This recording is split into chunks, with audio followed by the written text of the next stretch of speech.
আজকে যে মানুষ শিখেছে আপনার মঞ্চে সে শুধু মন্ত্র পড়ে মন্ত্র মতো জল দিয়ে আগুন ধরে রাখে। বৃষ্টি হবে কেউ জানে না, এমন সময় সে বাবাজি এসে বললেন আমি যজ্ঞ করব, যজ্ঞ করলে আগুন জ্বলে যাবে এবং বৃষ্টি নামবে।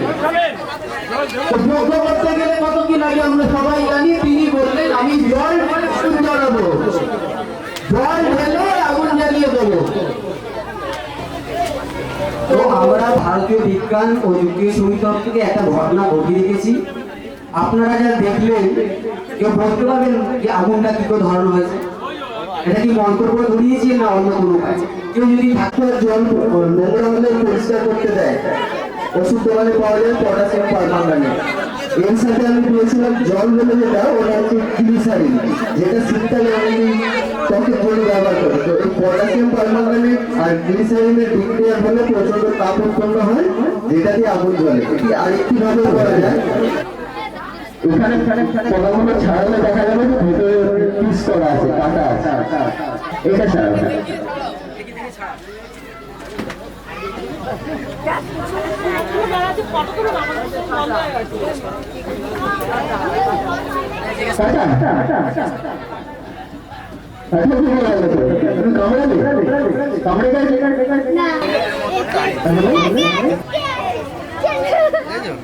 কাঁদছে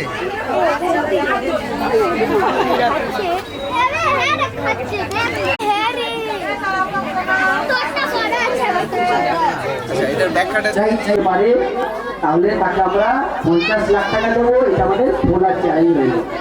তো আপনার এলাকায় জ্যোতিষী থাকলে তাকে আমাদের চ্যালেঞ্জের খবরটা পারলে পৌঁছে দেবে। হ্যাঁ, ও তো কিছু না কিছু কাণ্ড করেই বেড়াচ্ছে, ভালো পারবে। ঠিক আছে, ঠিক আছে, এবারে আপনাদের কি দেখতে পাচ্ছ? মানুষ তোমার কি দেখতে পাচ্ছ? সেটা দর্শক বলবে। উনি কি দেখতে পাচ্ছি এই অবস্থায়? আচ্ছা, আপনাদের কোনো জিনিসপত্র থাকে সেটা দিয়ে জিজ্ঞেস করুন তো, সে বলতে পারছে কিনা। আপনার হাতে কোনো কাগজ পত্র, মোবাইল দিয়ে, টাকা পয়সা দিয়ে জিজ্ঞেস করুন ওটা কি আছে, সে বলতে পারছে কিনা। সে কোনটা কোনো কিছু দিয়ে জিজ্ঞেস করো সেটা কি বলতে পারছে কিনা। চলতে দে, কিছু দাও, আমার হাতে দাও, দেখুন বলতে পারছে কিনা। এগুলো যা খুশি চোখ পাতা দেখতে পারবে না।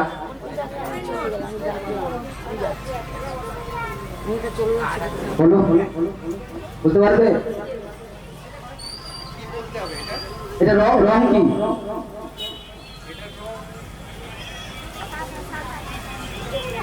এটার রং সাদা, যুগ শঙ্খ লেখা আছে। হ্যাঁ, যুগ শঙ্খ একটা কার্ড, সাদা রঙের কার্ড। আর কেউ কিছু দেবেন? ওরা গল্প শোনায়, আমি কামাখ্যায় ছিলাম, তারাপীঠে ছিলাম, 10 বছর সিদ্ধি লাভ করেছি।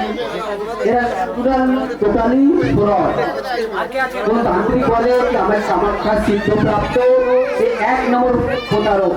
কেউ যদি বলে তারাপীঠ থেকে কণ্ঠ সাধনা করেছি, সে তত বড় প্রতারক। এসব তান্ত্রিক বাবাজির চক্করে পড়বেন, যদি করেন অবশ্যই প্রতারণ শিকার হবে। এরা আপনার কোনোদিন উপকার করবে না, উল্টো ক্ষতি করবে।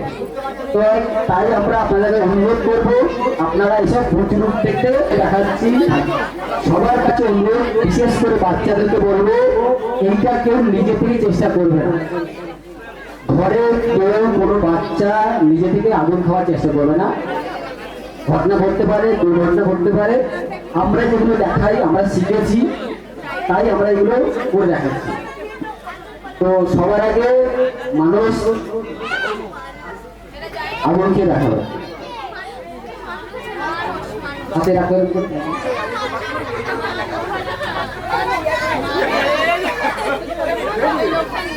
জীবের উপরে আগুন রাখা আছে, জীব পুড়ছে না। অনেকে দেখবেন আপনার টিভিতে দেখেছেন তান্ত্রিক জীবের উপরে আগুন রেখে যজ্ঞ করে, জীব করে না। এবার হাতে হাতে রেখে দাও। এটা মন দিয়ে একটু দেখুন, একটা কর্পূরে ঢেলা আছে, যে কর্পূরে আগুন ধরিয়ে জীবে রাখা আছে, গিলে খেয়ে নিচ্ছে। কেউ চেষ্টা করবে না, কিন্তু বিপদে পড়বে।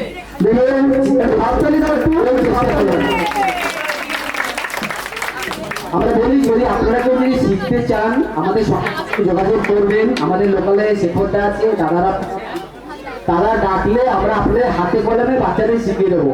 যদি ডাকেন আমরা অবশ্যই এসে সব শেখাবো। কিন্তু কেউ এই যে উপরে যাচ্ছে, উপরে রাখার মানে হচ্ছে আগুনের তাপটা কিন্তু উপর দিকে যাচ্ছে, নিচের দিকে আগুনের তাপ কম যায়। নিচে রাখতে পারবো, নিচে রাখলে পুড়বে। উপরে রেখেছি, তাপ উপরে উঠে আমি এক জায়গায় ঢুকে দেবো। আমি কিন্তু আগুনটাকে এক জায়গায় স্থির রাখিনি, এক জায়গায় স্থির রাখলে হাত পুড়ে যাবে। তো এবার বাবাজিরা যারা দেখায়, দেখবেন হাতের উপর দেখায়, তাকে বলবেন এক জায়গায় ধরে রাখো, দেখি আপনার কত অলৌকিক ক্ষমতা আছে দেখে নেবো। বা আগুনটাকে নিচে রেখে দেবেন, বলুন এবার দেখে আপনার হাত পড়ে কিনা। তো এইটাই হলো ব্যাখ্যা। হাতের উপরে রাখলে হাতটা পুড়বে না, আমাদের চামড়া একটু মোটা আছে এবং আমরা দীর্ঘদিন প্র্যাকটিস করেছি বলে আমাদের সাহস আছে, আমরা করি। আপনারাও পারবেন, কোনো ভয়ের কিছু নেই। এবং শরীরেও করা যায়, এখানে জামাগুলোও করা যেতে পারে। দেখবি একটা মজার আজকে যত চামচিকা প্যাচেরা কমছে, মন্ত্র শুরু হতেই দুর্গন্ধ শুরু করলো, জাগবে যখন মরবে ইঁদুর বেচারা।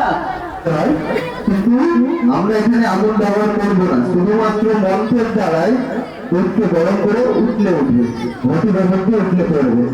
আমরা সেটাই দেখাচ্ছি।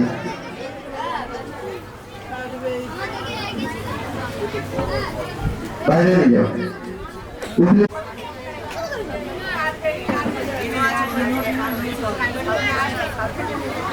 এটাতে আবার স্নান করেই দেখাচ্ছি। যারা বড় বড় পরিস্থিতি করছে তারা কিন্তু মুখ থেকে আরেকটু তার জল দেয়। তো কার্বাইডে যদি জল বা তরল পদার্থ দেওয়া হয় তাহলে অ্যাসিটিলিন গ্যাস তৈরি হয়, করে পুড়ে উঠছে, যাতে মনে হচ্ছে দুধটা ফুটছে, আসলে কিন্তু কোনো গরম কিছু না।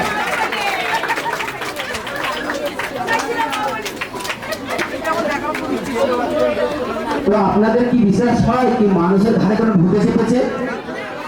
তাহলে তুললো কি করে? তুমি একটা নাম্বার লেখো, এখানে আসো। একজন সবাই আসতে হবে না, একজন দাঁড়ান, একটা নাম্বার লেখো, বাংলা ইংরেজি নাম্বার লেখো এখানে।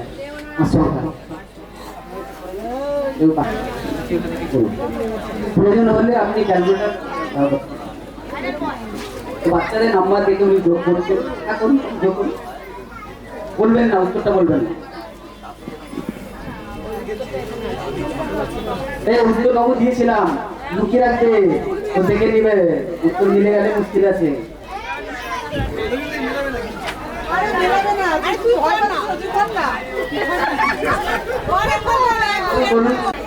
তো তুমি উত্তরটা বলো দেখি, কি লিখেছিলেন?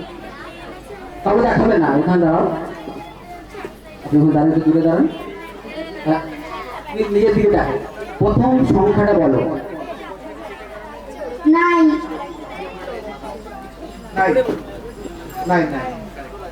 দ্বিতীয় সংখ্যা, দ্বিতীয় সংখ্যা,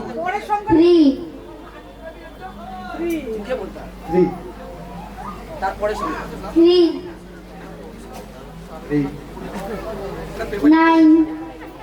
পেপার লিক হয়ে গেছে।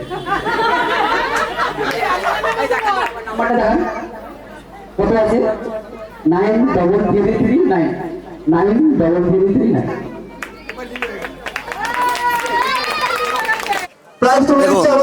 বর্তমান সমাজে দাঁড়িয়ে যেভাবে আজকের সাধারণ মানুষ এই ধরনের প্রতারণার মধ্যে পড়ছে, সেই জায়গায় দাঁড়িয়ে সমাজকে এগিয়ে নিয়ে যাওয়ার ক্ষেত্রে এই ধরনের কর্মসূচি আমাদের আরো বেশি বেশি করে করা দরকার।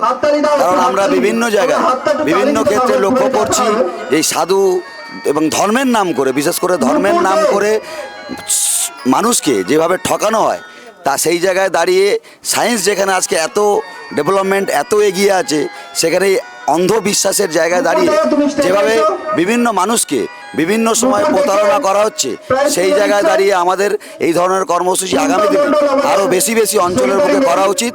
কারণ আমাদের এটা অনেক পিছিয়ে পড়া অঞ্চল, এখানে অনেক গরিব মানুষের বসবাস।